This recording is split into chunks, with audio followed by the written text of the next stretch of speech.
Au Pakistan, des centaines de millions d'arbres plantés contre la déforestation. Le changement est aussi radical qu'euphorisant. Autour des Rochas, les collines, auparavant arides, sont vertes aussi loin que l'horizon.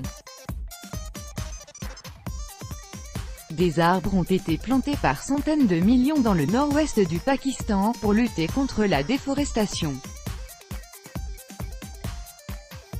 Cette tâche titanesque a nécessité plusieurs campagnes, en 2015 et 2016, mobilisant 16 000 travailleurs journaliers. Et plus de 900 000 eucalyptus plantés à intervalles réguliers tout autour des Rochas, donnant à l'ensemble une impression de géométrie confondante. Avant, c'était de la terre brûlée. Maintenant, ils ont de l'or vert entre les mains, commente Pervez Manan, qui montre des photos du site. Avant, quand seules quelques herbes hautes interrompaient la monotonie marronâtre des paysages, les plantations ont amélioré la beauté du site. Mais elles contrôlent aussi l'érosion, elles contribuent à limiter les effets du changement climatique et diminuent les chances d'inondation, énumère ce responsable forestier, qui a supervisé le programme Aérocha. Déjà hauts de plusieurs mètres, les eucalyptus, connus pour leur vivacité, seront coupés dans quelques années puis repousseront de rechef. Nos enfants, nos vieux et nos veuves recevront leur part de l'argent. C'est un énorme bénéfice pour nous, se réjouit Ajbir Shah, un villageois. Nos collines sont devenues utiles, pas moins de 300 millions d'arbres de 42 espèces ont été plantés dans la province du Khyber Pakhtunkhwa parenthèse ouvrante capée parenthèse fermante dans le cadre du Billion Tree Tsunami, le tsunami d'1 milliard d'arbres. 150 millions de plants ont été confiés à des particuliers, et des mesures strictes de régénération forestière ont permis 730 millions de repousses. Soit plus d'1 milliard d'arbres nouveaux au total, selon la direction du programme. Pervez Manan, responsable forestier, montre des photos de la zone avant le programme de reboisement, le 17 mai 2018 à Aérocha, dans la vallée du Swat, au Pakistan. Copyright AFP, Farouk Naïm dans les hautes vallées de Swat, où les coupes avaient été massives entre 2006 et 2009, sous le joug des talibans. Certains pans de montagne étaient à nu, quand d'autres ne comptaient plus que quelques sapins. Transparence interdite aux humains et animaux, pour éviter que ces derniers ne dévorent les jeunes pousses disséminées par la pollinisation. Ces zones sont désormais tapissées de plantes, au milieu desquelles se nichent d'innombrables conifères en devenir. Il y en a tellement qu'on ne peut pas marcher sans écraser de jeunes sapins, sourit Youssoufa Khan, un autre forestier du KP, ravi du résultat.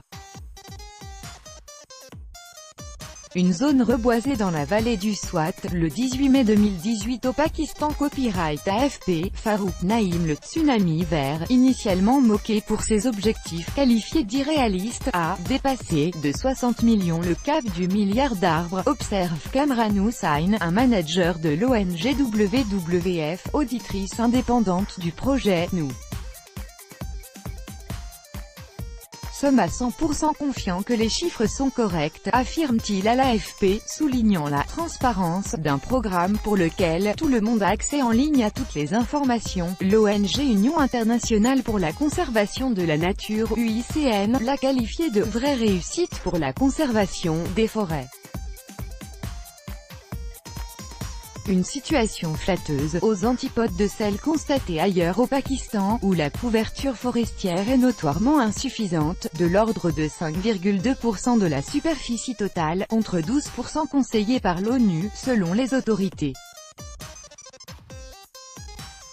À Garibit, dans la province du Sindh Sud, il ne reste qu'un seul grand arbre, celui qui donne de l'ombre à la petite mosquée de ce village démuni. C'est notre mémoire des jours anciens, philosophe Dad Mohammad, un agriculteur de 43 ans.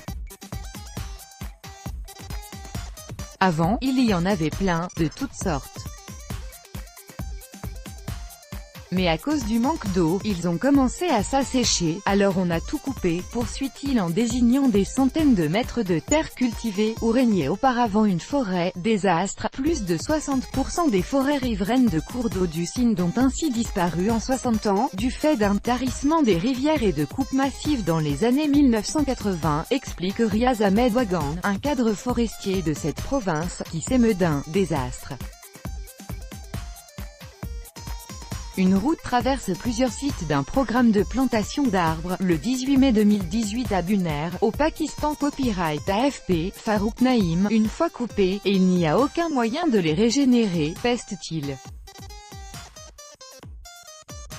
Et de regretter que les questions environnementales soient toujours au plus bas des programmes des gouvernements. Le tsunami vert, qui entre son démarrage en novembre 2014 et son achèvement en juin 2020 aura coûté 169 millions de dollars, 143 millions d'euros, intégralement assumé par le KP, a changé la donne. La province est actuellement gérée par le principal parti d'opposition du pays, le PTI. Début 2017, le gouvernement fédéral a de son côté lancé « Pakistan vert », visant à planter 100 millions d'arbres en 5 ans dans le pays. Un projet moins ambitieux mais plus « intégré », selon son responsable Ibrahim Khan. Plus du quart de la tâche était accomplie fin avril, dit-il, ce n'est pas une compétition. Nous ne devrions pas faire du changement climatique un enjeu électoral, affirme à l'AFP Mouchahidullah Khan, l'ex-ministre du changement climatique. Mais le chef du PTI, le charismatique ex-champion de cricket Imran Khan, ne l'entend pas de cette oreille.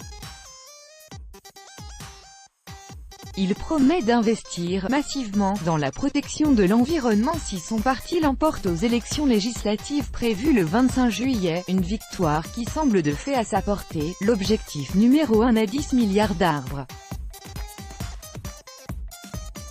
Nous en avons déjà un, lance-t-il à l'AFP, reste à savoir si ces idées sauront trouver leur électorat.